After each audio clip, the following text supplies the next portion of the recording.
Halo, aku Betty dari Podcast Main Mata, salah satu podcast buku yang ada di dalam Potluck Podcast Kolektif.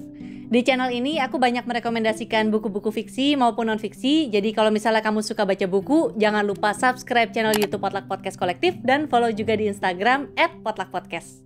Nah, kali ini aku mau merekomendasikan sebuah buku yang berjudul Petualangan Jack dan Piggy Natal. Kamu juga udah bisa lihat nih dari covernya, ini penulisnya J.K. Rowling. Udah gak asing lagi pasti di telinga kita. Jadi kalau misalnya kamu suka dengan cerita Harry Potter, kemudian dengan cerita-cerita fantasi, aku yakin kamu juga pasti suka dengan buku ini. Dan meskipun dia tuh masuk kategorinya buku anak, menurutku buku ini cocok untuk dibaca dari semua umur ya. Dari remaja sampai dewasa juga cocok. Soalnya aku juga sebagai pembaca dewasa gitu ya, pas baca buku ini merasa agak tersentil sedikit. Karena kayaknya otak dewasa aku nih udah terkontaminasi. Jadi aku sempat curiga sama salah satu tokoh di buku ini yang aku kira dia tuh bakal mencelakakan orang di akhir cerita. Tapi ternyata tidak, karena ya ternyata masih banyak orang-orang yang tulus gitu. Jadi buku Petualangan Jack dan Piggy Natal ini versi bahasa Inggrisnya itu judulnya The Christmas Pig. Kemudian tebalnya itu ini sekitar 352 halaman. Mungkin kelihatannya tebal banget ya, tapi sebenarnya enggak kok. Soalnya itu hurufnya besar-besar. Kemudian juga ceritanya ini terbagi menjadi 9 bagian. Dan di setiap bagian itu terbagi menjadi beberapa chapter. Nah, satu chapternya itu jumlah halamannya cuma sekitar 5-6 halaman. Jadi memang ringan banget untuk dibaca dan menurutku cocok nih kalau misalnya kamu tipe pembaca yang suka bacanya tuh dikit-dikit tapi sering. Jadi kamu tinggal baca satu chapter kelar. Kemudian buku ini diilustrasikan oleh Jim Field. Dia ini ilustrator buku anak dan juga penulis. Dan dari yang aku baca-baca sedikit juga, Jim Field ini award-winning ilustrator. Makanya no wonder ilustrasi di dalam buku ini juga cakep-cakep banget. Cuman sayangnya ilustrasi di buku ini tuh hitam putih, jadi pengalaman menikmati ilustrasinya agak kurang sedikit aja. Terus seperti yang udah bisa kamu lihat juga dari judulnya, buku ini tuh bercerita tentang petualangan seorang anak bernama Jack bersama dengan Piggy Natal untuk menemukan sebuah boneka kesayangan. Jadi ceritanya dimulai dari kisah tentang Jack. Dia nih anak broken home, orang tuanya bercerai, lalu Jack itu harus ikut dengan ibunya. Kemudian mengharuskan dia juga untuk pindah rumah dan pindah sekolah. Nah, Jack ini punya satu boneka kesayangan, boneka babi yang dia kasih nama si Piggy. Kemudian si Piggy ini tuh selalu menjadi teman Jack untuk berkeluh kesah. Pokoknya semua cerita apapun itu dia selalu ceritain ke si Piggy ini. Termasuk keresahan dia untuk sekolah di tempat yang baru karena dia takut dia nggak akan dapetin teman-teman. Tapi ternyata pas lagi di sekolah yang baru dia tuh mendapat kenalan pertama seorang senior perempuan yang baik dan supel banget. Dan itu bikin Jack disukai sama teman-teman yang lainnya. Kemudian suatu hari ibunya Jack ini berpacaran dan ternyata pacarnya ibunya Jack ini adalah bapak dari senior perempuannya itu.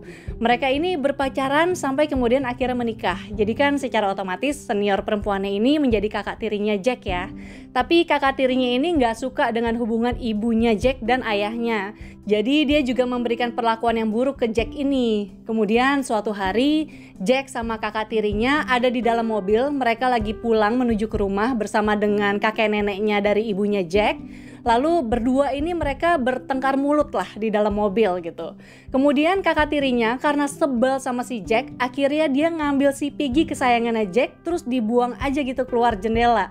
Dan ya tentunya si Piggy ini hilang dan tidak bisa ditemukan. Dan akibatnya Jack marah banget, dia marah kemudian nangis, pokoknya sampai rumah dia ngamuk-ngamuk. Nah, kakak tirinya Jack ini ngelihat Jack sampai segitunya, dia tuh akhirnya ngerasa bersalah dan makanya dia mutusin untuk ngebeliin Jack boneka babi yang baru. Tapi si Jack ini gak suka sama boneka babinya yang baru dan dia masih sebel sama kakak tirinya itu. Akhirnya dia nunjukin dengan cara dia menyiksa si boneka babinya itu. Kemudian Jack bertekad, jadi waktu itu tuh malam menjelang Natal. Nah, Jack ini bertekad, pas malam-malam semua orang udah tidur, Jack mau keluar dari rumah kemudian nyari si Piggy kesayangannya itu.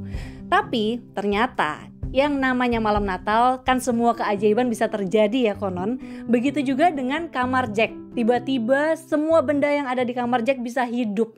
Jadi kayak punya mata dan punya mulut dan mereka bisa ngomong.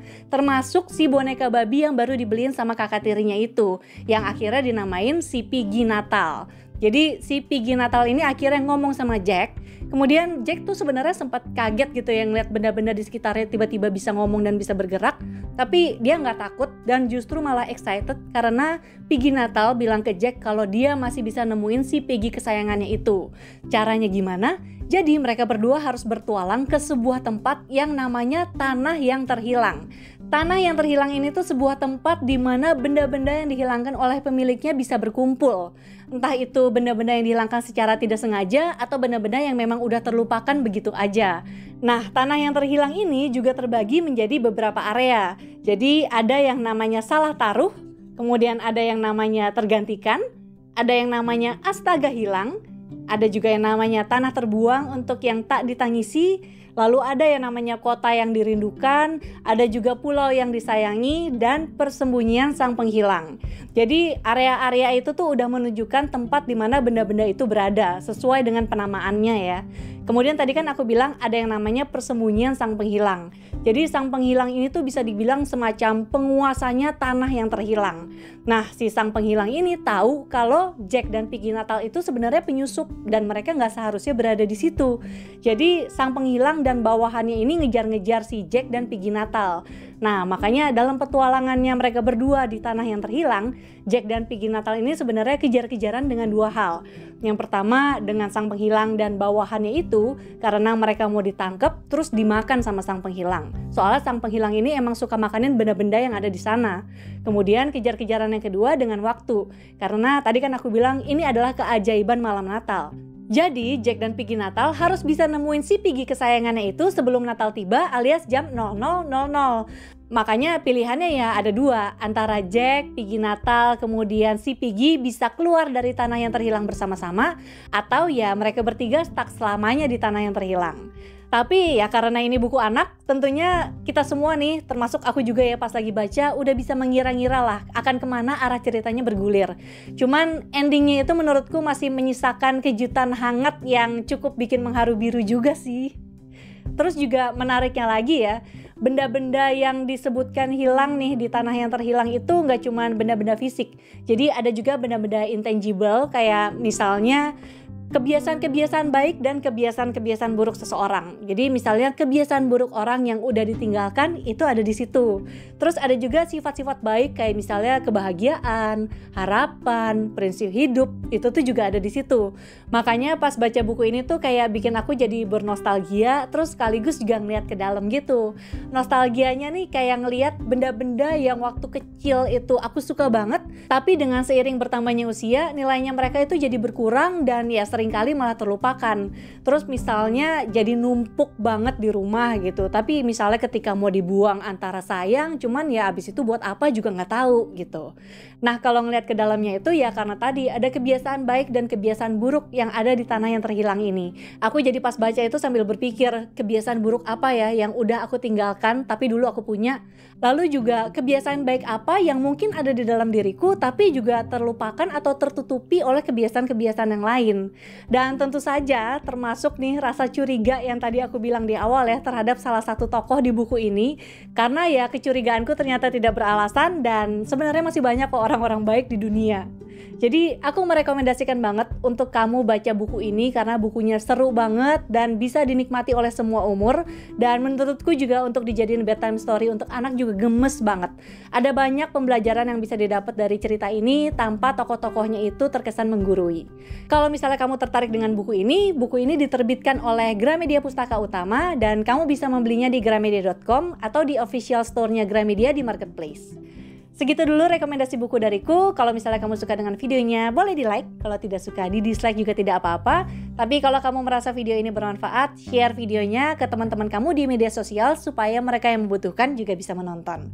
Jangan lupa subscribe channel YouTube Potluck Podcast Kolektif dan tekan tombol lonceng notifikasi supaya kamu gak ketinggalan episode terbaru. Dan terakhir, jangan lupa follow Potluck di Instagram @potluckpodcast.